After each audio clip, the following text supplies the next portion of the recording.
Welcome back. Looks like we're preparing to start round 6. We're having a look at our master at work.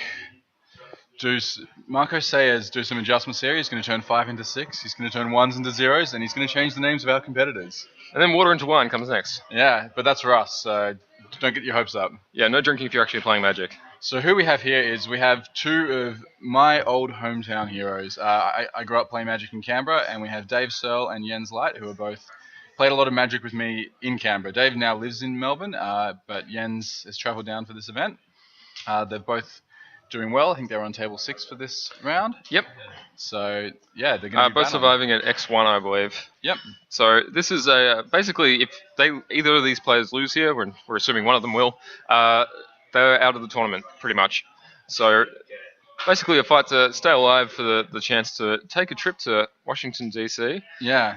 Courtesy of Wizards of the Coast. So we're getting pretty deep in the tournament. It's now 5 p.m. These guys have been at this for 7 or 8 hours, and this is the time where you're getting a little bit nervous. You've got a loss already. You know you can't afford to get any more. So yeah, yep. We're going to watch some Magic under the gun.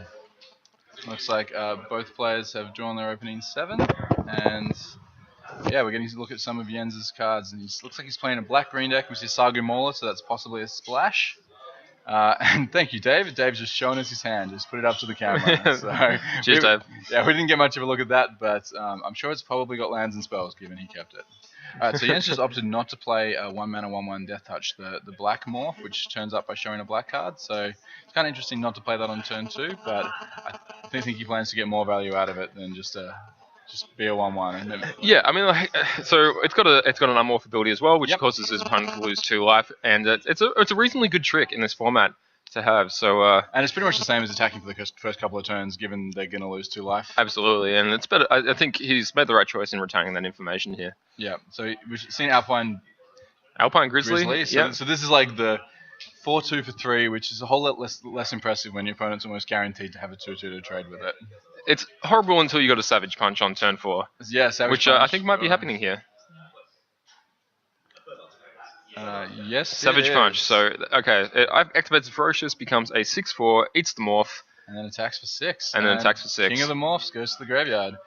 That guy was probably going to be a 2/2 for most of his life anyway. Yes. The massive 6 life swing on turn 4 is pretty good. And, one. You know, get to remove a card, and you've still got a 4-power creature in play. So, David Searle firmly on the defensive here. Yeah, we see both players with just forests and swamps, which is interesting. We haven't seen any dual lands whatsoever, and we are seeing different colors of spells in each player's hand, so it could be a little bit of a cripple fight game. Oh, definitely a cripple fight game for Dave. He neither has a 4th land nor his colored sources. Not a great sign for him here, especially with the heavy clock on the board, dropping David to 10 life. If we can get that graphic up, that'd be great.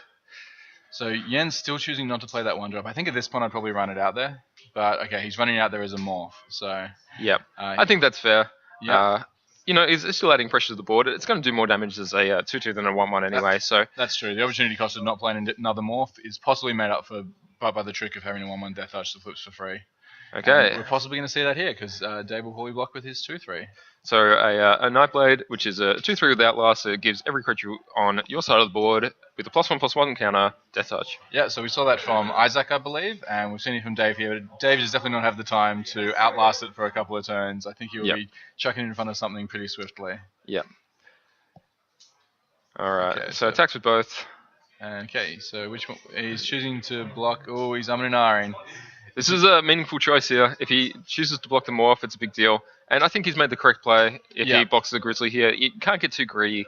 And he really does need to slow the game down in any way that he can. Yeah, it's reasonable that if Jens attacks there, he does have something under that morph that won't just get eaten. Yep. So here we see Hooting Mandrills using the Delve component to cast it for 4 instead of the 6 that you see on its converted mana cost. 4 mana 4/4 trample is great in every limited format ever. Yes. So the upside of that card definitely showing there.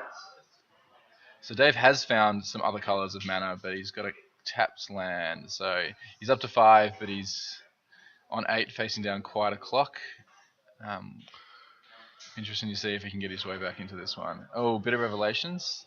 Bitter Revelations is going to cost him 2 life, so and he'll find some gas here, but it does seem like... because that morph is what it is, he's dead on board? Yeah, he's going to get hit for 8 at least this turn, right? So 7? 8, yeah, you're right. 6 and then turn it face up for the last 2. Both which would be good enough, 6 or 7. He does have to have a black life. spell on hand, but he does have an Abomination of Gruel, which is the Sultai common morph card. I think to that's turn my it up. favourite more for the format. Yeah? Getting a big flying looter is exactly where I want to be in this format. I tend to like the Snowhorn Patrol, but Okay, that's fair enough. You like raw power? yeah, 5/5 trample is pretty good. Gets it done. Yep. All right, so Dave Amunari over his Bitter Revelation. It's going to be pretty bitter. Really. Sure. He's putting so a land and is that the A Carrot Leech Lord, which is a rare card that allows you to pay 2 and a black at the beginning of combat on your turn to resurrect a guy from your graveyard and give it haste till the end of turn. At beginning of upkeep, sorry, rather than beginning of combat. The card's pretty good. So Ian's bashing him down to 1. Reveals that to drain him the last 2 life, and there we are. It's game 2. So we saw there, Jens had the combo of Punch plus Grizzly to really get ahead early. Dave stumbled for a turn, and that was pretty much all it took. Yeah, so that's a trick that if you played a lot of this limited format, you're probably pretty familiar with out of the ferocious tribal decks. And welcome back to the quad view of everyone.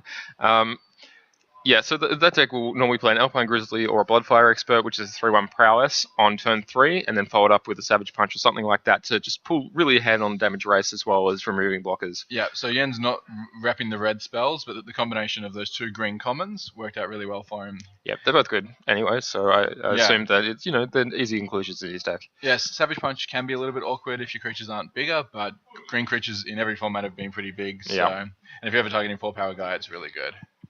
All right, just to fill you in, we have Sasha Markovic versus Jan on our second feature match table.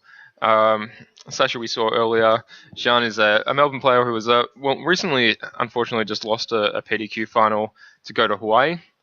But yeah, both very quality players. And Jan's been on. He's been on the national team back in the day when we had nationals. Actual nationals. Nationals. Legitimate nationals, not, national teams of certain stores. And I believe he played Tempered Steel to get there. Tempered Steel? We're going well back in the day. Scars of Mirrodin block. Yeah, so he's a long-term Magic player, always repping Melbourne really well. And yeah, we saw the power of Sasha and his deck combined. So that's our backup if Jens and Dave get over quickly. We'll jump over and see a bit more Sasha action. Instead, you just get to enjoy a little bit of his salmon t-shirt. And a nice little sideboard change there. So what Dave is showing us is that he's siding like a lot of cards. Yeah, he's making a change in how his deck's built. This was some feedback he got. This is a really good thing about PTQ formats and stuff like that. You're surrounded by a lot of good players, and Dave has a lot of good friends who play Magic for a long time, and he was like, hey, do you want to look at my deck, see what you think? And he got some feedback that a version of his deck with more colors and more morphs was a pretty good switch, and he's been very comfortable with that change. So he plays the deck he registered for game 1, sides into this for game 2 and 3. Excellent. Yeah, I mean that's definitely a thing. There's a lot of sealed pools that exist in various formats which actually have 2 viable decks in them. Yep. And it's not that the first deck is wrong so much as that you gain a lot of value by exchanging cards for other ones. You stop giving up as much information as you did in the first game, and hey, maybe you find a little bit more relevant power in the matchup. Yeah, and there are a lot of pools in this format which are built a lot of different ways. So just being able to get your friends' feedback on it could be really valuable. Like even if they're just suggesting changing a couple of cards, that could be something that can help you out through the tournament. Like it's a long tournament, and while you are playing your game 1 with the deck you registered, you're still in a pretty good spot if you're starting into a really good deck. So excellent. Yeah, we'll see how that goes for him. Just some news from our second table. Sasha Markovic is up 1 game against Jan.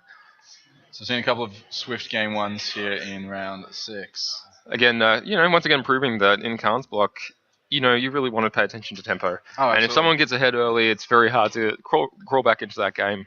While it's a lot of fun to play your 10 tapped lands and your 15 morphs, you can absolutely get beat down. Yeah. I mean, I'm still probably going to do it, but if they have a really good 2-drop and a really good 3-drop and a trick or 2, you could be in a really bad spot. All right. Both players still shuffling up and about to see basically a whole new side to David Searle here. More morphs, more gas. Yeah. More colors, and I think he actually added about 6 to 7 morphs to his deck. So, yeah, excellent. That's what I like to see. Yeah. Now Hopefully not too many get punched in the face. you go a long way back with these guys, being do. a Yeah. Cambiran. I've drafted in Jens's lounge room on a Wednesday night and have drunk many a beer with Dave. We've been playing Magic together for a long time. We've even travelled together. We went through Europe together. So they're both good guys. And it's great to see them enjoying Magic and still doing well.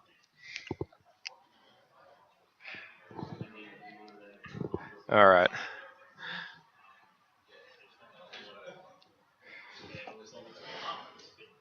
We're getting a little bit of feedback from our secondary commentator, SJB, Sonny James Brent.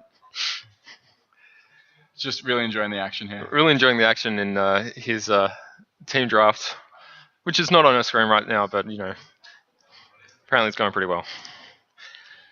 Hopefully we can get him in the booth later. Alrighty. Both players keeping their 7, and a little bit of live cam from Dave Searle. Start things off with a Tranquil Clove. Yeah, so that was... I believe he's added quite a few tap lands to his deck. So. Sure. So being on the play is fairly important for this 5-color monstrosity that we see before us. Yeah, I mean, a lot of the decks your first play is turn 3, so being able to play a couple of tapped lands is a pretty good place to start. Jens also has no early plays, but he's just got a couple of basics in there. So, okay, so now we expect to see a morph, and yes, we do. So morph number 1 from David Searle. Who knows what it could be? Okay, so good mana for Jens despite not having dual land. He's got all 3 of his colours. And again, he's decided not to play that Ruthless Ripper as a 1/1 death touch, and instead going to keep the information to himself. I think he's going to play it face down here.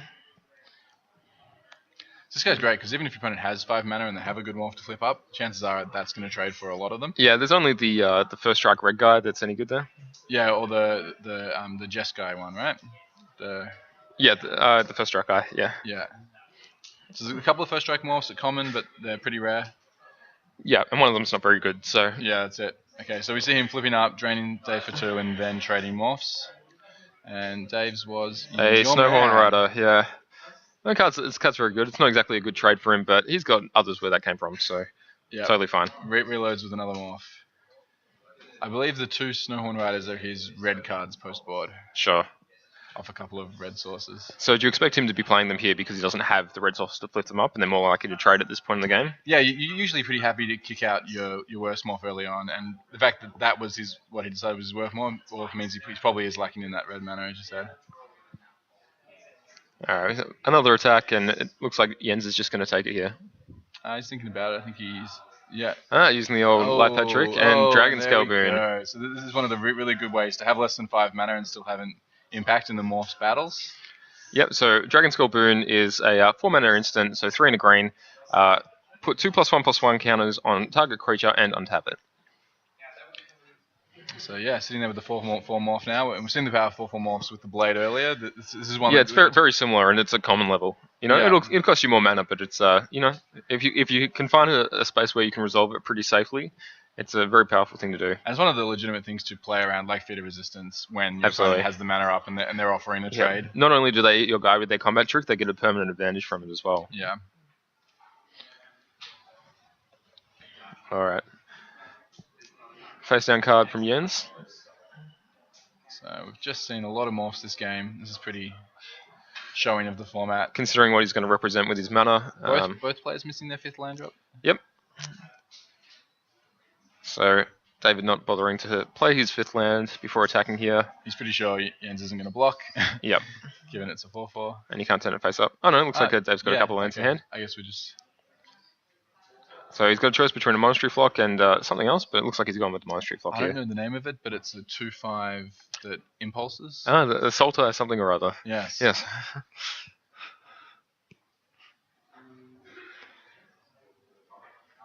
Alright. So Jens has the 5th land now, which puts him morph in a range of a lot of things. We know he has a Sagu Mauler in his deck. We also know he's got an Abomination, so... Yeah, it's interesting. Given that is a flock for Dave, I wouldn't be surprised to see him block. And if it's a Sagu Mauler, that's a really powerful play from Jens. He's got the 5th land drop here, so we'll see what he's gone with. He's also got a Savage Punch in hand, I believe. He does indeed.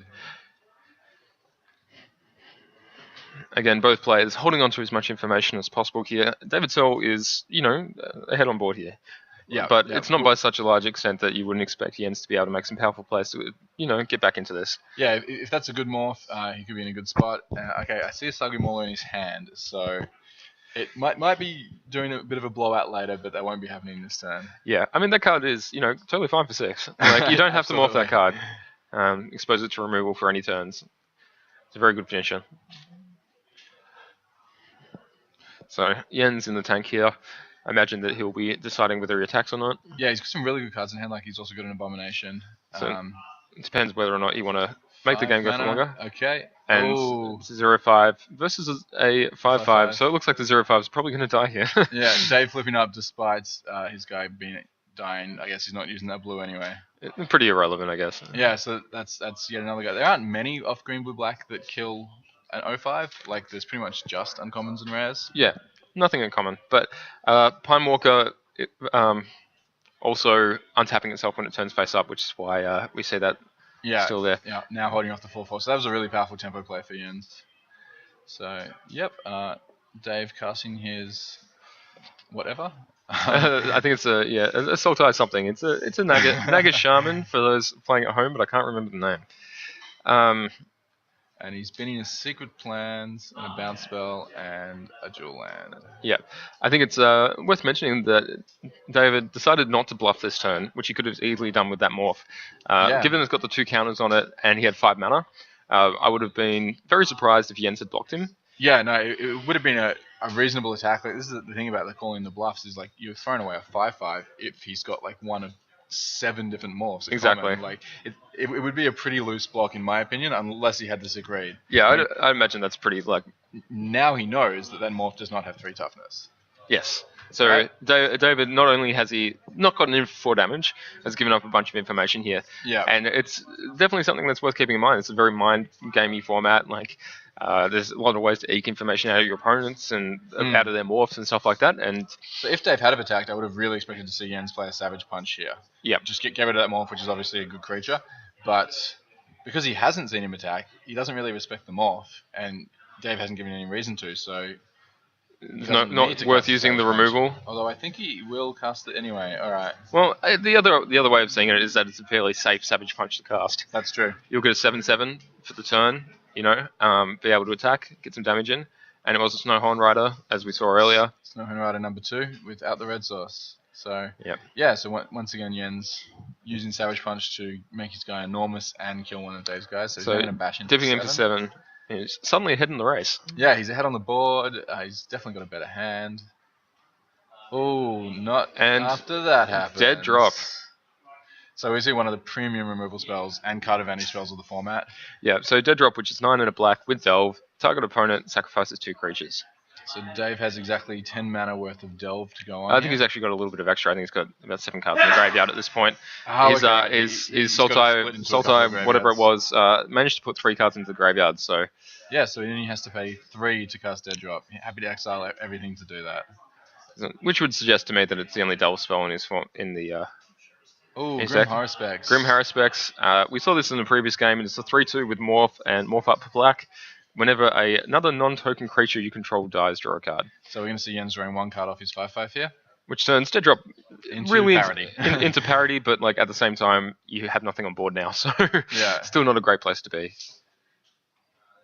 And Dave got a choice of a couple of morphs. He's got a 0/6 and he's got a 4/5. So I think we will see the. I think this is the Glacial Stalker here. Yep. Just because putting pressure on Jens right now is fairly high value. So we could see a Sugimolo stabilize really well, but Jens doesn't know that Dave doesn't have a trick. So even were he to play the Sugimolo, blocking is a little bit iffy in certain circumstances. But oh wow, and he's got another rare morph in hand. I don't know the name of that one, but I believe it's a 5/6 flyer. 5/6 flyer. It's 1,000 wins. Okay. So it turns up for 7 and it bounces all other creatures. Yeah, it's kind of ridiculous. Yeah. So Jens really very push. One of the first cards we ever saw from this set. Actually, it's one of the first things that they showed the Magic playing public to notify us that there was more from the new set. Yeah, Jens has shown some really impressive morphs here. We saw the uncommon green guy. Now we're seeing a couple of rares. Yeah, his deck seems to be of quite a high quality. Yeah, it is really good. And I can't imagine David getting out of this without bluffing. and I think No. he's going to have to, try his bluff game to Or, get some advantage here. or draw some hot sauce. Or just draw some really good cards. Okay, so Yen's been happy to go down to 11 because of the power of his morphs, and we And see Kerry Lich Lord, which is the card previously mentioned that brings guys back from your graveyard until end of turn, much like an active treason would. although Searle has dead dropped away both his 5/5 tramples, Yes. so it's looking far less impressive now. Alright, we're getting a report that Sasha has taken the second match. Once again, whoever we seem to put on table 2, they finished quicker than table 1. Yeah, And- the table 1's been really interesting, so I'm pretty happy with that. Yeah, it's really true. So it was a Glacial Stalker under there. So unfortunately, he didn't. Had he run them out the opposite way, he would have been able to save it and, retain the same board pressure that he got out of it. So I think it Dave was an definitely interesting position. Yeah, he definitely made the right play given his hand, but it worked out rather poorly for him that he drew a threat and lost his morph. Of course, this does mean that it can come back with the Kara Lich Lord now. Yeah. Oh, and we've seen a Mirror's cut. Except for the Mirror's cut, yeah. So Yen's really, really strong deck. Yeah, he's got enormous card quality here. Yeah. And we just see... Hardcast. Oh. Okay, no, it's a morph, but it's face up. he casts it face up because he just doesn't care. Yeah, Dave's just dead. That's some pretty sweet Robins. It really is. Okay, It looks like he just messed it up a little bit. I was very impressed with that level of Robin.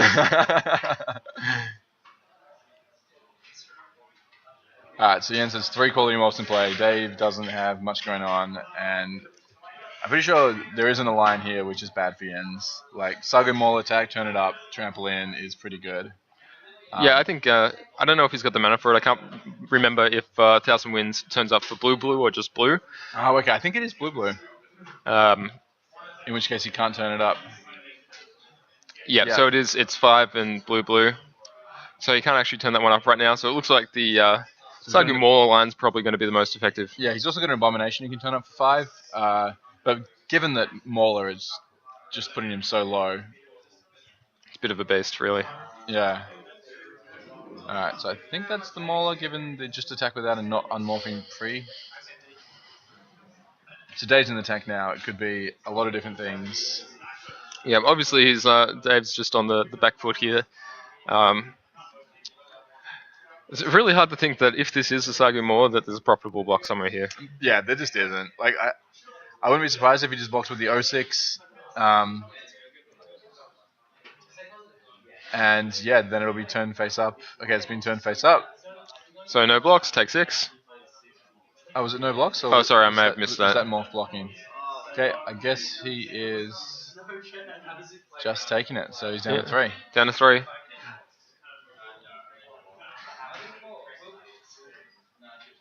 So an Abzan Guide and a landed in hand. Abzan Guide with lifelink. So it goes face up. So Dave's not dead yet. Not completely. Although Abomination can turn up and do him lethal. That's true. So maybe he is a little bit dead. Which is the play we're going to see. So yeah, we see Jens showing the power of rares and morphs and... Just having a really good pool. Really, really good magic cards. Yeah. And he's played it really well as well. Alright, and there we have it. There's game. So Jens Light defeats David Searle 2-0. That's definitely our quickest feature match so far. Yeah, it just it happened to be a bit of a blowout game on. Welcome back to the booth. You're here with Daniel Unwin and Samuel Loy. And yes, so we finally see a morph matchup. It seems like there have been a lot of aggressive creatures in a lot of our other coverage matches. And this time we have both players just pretty much in on there on the morphs. Yeah. And we see Jens having some really, really good ones. Also some good removal. Yeah, I actually quite like David Searle's deck, but at this point in the tournament, we're in round 6. The decks which are still in contention now are just, they're really powerful. Like, they're going to have the good pools because, anyone else is going to be weeded out, and they're probably going to be constructed properly. So there's definitely a card quality difference there, and unfortunately, I have to say goodbye to David Searle in this tournament. Yeah, it's kind of unfortunate. I guess he's probably going to have a good weekend playing Magic with the Teams event coming up. Yeah, no, it's definitely a good way to drop out is to go and play a Teams event the next day. So and Jens goes to 5-1, so he's not that far out now. Just a couple of rounds to go. All right. when we're going to come back to you guys with a little bit of information on standings and our round 7. So until then, see you guys.